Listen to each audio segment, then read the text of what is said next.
വയനാട്ടിൽ വന്യമൃഗശല്യ പ്രതിരോധ പ്രവർത്തനങ്ങൾ ഊർജിതം. വിവിധയിടങ്ങളിലായി 5 കോടിയോളം രൂപയുടെ ഹാങ്ങിംഗ് ഫെൻസിംഗ് ടെൻഡറായി.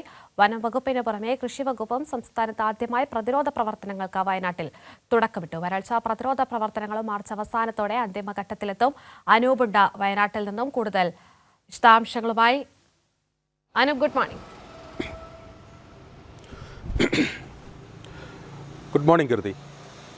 അനൂപ്, ഏതൊക്കെ തരത്തിലുള്ള പ്രതിരോധ പ്രവർത്തനങ്ങളാണ് വനംവകുപ്പ് നടത്താൻ തീരുമാനിച്ചിരിക്കുന്നത്?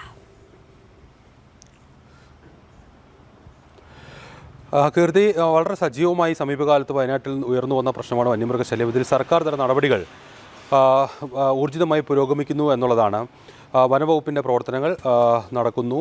അതിൽ 2 ഘട്ടങ്ങളിലായി 2 നിലകളിലായാണ് 2 തലങ്ങളിലാണ് ഈ പ്രവർത്തനങ്ങൾ നടക്കുന്നത്. ഒന്ന്, ഈ വന്യമൃഗങ്ങൾ വനത്തിൽ നിന്ന് പുറത്തേക്ക് ജനവാസ മേഖലയിലേക്ക് ഇറങ്ങുന്നത് തടയുക.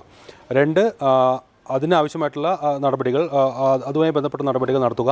അതായത് ഈ ഇലക്ട്രിക് ഫെൻസിംഗ്, ഹാങ്ങിങ് ഫെൻസിംഗ് തുടങ്ങിയിട്ടുള്ള വിവിധ മാർഗ്ഗങ്ങൾ അതിനായി സ്വീകരിക്കുക. അതോടൊപ്പം ഈ വരൾച്ച, വനാന്തരങ്ങളിലെ ഈ വരൾച്ചയും അതും അവർക്ക് മതിയായ ഭക്ഷണ സൗകര്യവും അവിടെ ആവാസ വ്യവസ്ഥകളും നഷ്ടപ്പെടുന്നത് കാരണം മൃഗങ്ങൾ കൂടുതലായി പുറത്തെത്തുന്നതായിട്ടുള്ളൊരു പഠനം വനവകുപ്പിന് മുന്നിലുണ്ട്. അത് മുൻനിർത്തി ഈ വനത്തിനുള്ളിൽ സ്വാഭാവിക ആവാസ വ്യവസ്ഥകൾ സൃഷ്ടിക്കുക, അവർക്ക് ആവശ്യമായിട്ടുള്ള ഭക്ഷണം, ജലം എന്നിവ ഉറപ്പുവരുത്തുക എന്നീ 2 തലങ്ങളിലായാണ് വനവകുപ്പിൻ്റെ പ്രതിരോധ പ്രവർത്തനങ്ങൾ പ്രധാനമായും ഇപ്പോൾ വയനാട്ടിൽ നടക്കുന്നത്. അതിൽ ഏറ്റവും പ്രധാനപ്പെട്ടത് 5 കോടിയോളം രൂപയുടെ പ്രവർത്തനങ്ങൾക്ക് ആദ്യഘട്ട ടെൻഡറായി എന്നുള്ളതാണ്. അത് ഈ സമീപകാലത്ത് ഈ പ്രശ്നങ്ങൾ അതിരൂക്ഷമായി നേരിടുന്ന പ്രദേശങ്ങളെ മുൻനിർത്തിയാണ്.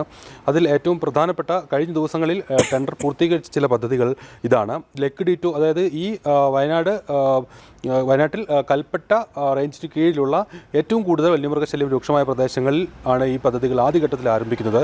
അത് ലക്ക് D2 50 ഏക്കർ 12 കിലോമീറ്റർ 108 ലക്ഷം രൂപ ടെൻഡറായി. 30 ഏക്കർ ടു റാട്ടുപുഴ 4 കിലോമീറ്റർ 36 ലക്ഷം രൂപ ടെൻഡറായി. ഈ വിധത്തിൽ കൽപ്പറ്റയിൽ മാത്രം 5 വലിയ പ്രൊജക്റ്റുകൾക്ക് ടെൻഡർ നടപടികൾ പൂർത്തിയായതാണ് വനംവകുപ്പ് അറിയിക്കുന്നത്. അതോടൊപ്പം north, south, Wayanad division, forest ഡിവിഷനിൽ ഉൾപ്പെട്ട വിവിധ മേഖലകളിലും ഈ വിധത്തിൽ ഇലക്ട്രിക്കൽ ഹാങ്ങിങ് ഫെൻസിങ്, സോളാർ ഹാങ്ങിങ് ഫെൻസിങ് സംബന്ധിച്ചിട്ടുള്ള ടെൻഡർ നടപടികൾ പൂർത്തിയായിരിക്കുകയാണ്. ഏതായാലും അതിൻ്റെ നിർമ്മാണ പ്രവർത്തനങ്ങൾ ഉൾപ്പെടെ ഏറ്റവും വേഗത്തിൽ ആരംഭിക്കാനുള്ള നീക്കം വനംവകുപ്പിൻ്റെ ഭാഗത്തു നിന്നുണ്ടാകുന്നു എന്നുള്ളതാണ് ഏറ്റവും പ്രധാനപ്പെട്ട കാര്യം. കഴിഞ്ഞ ഫെബ്രുവരിയിൽ വന്യമൃഗശല്യം അതിരൂക്ഷമാവുകയും ഈ കുറുവയിലെ താൽക്കാലിക ജീവനക്കാരനായിട്ടുള്ള പോൾ ഉൾപ്പെടെയുള്ളവർ മരിക്കുകയും ചെയ്തൊരു സാഹചര്യത്തിൽ സർക്കാർ നിർദ്ദേശപ്രകാരം, മുഖ്യമന്ത്രിയുടെ നിർദ്ദേശപ്രകാരം മന്ത്രിതല സമിതി വയനാട്ടിലെത്തുകയും ഏത് വിധത്തിൽ ഇക്കാര്യങ്ങൾ, പ്രതിരോധ മാർഗ്ഗങ്ങൾ സ്വീകരിക്കണമെന്ന് സംബന്ധിച്ചുള്ളൊരു അന്തിമ രൂപം ഉണ്ടാക്കിയിരുന്നു. ഏതായാലും ഇതിൻ്റെ എല്ലാം അടിസ്ഥാനത്തിലാണ്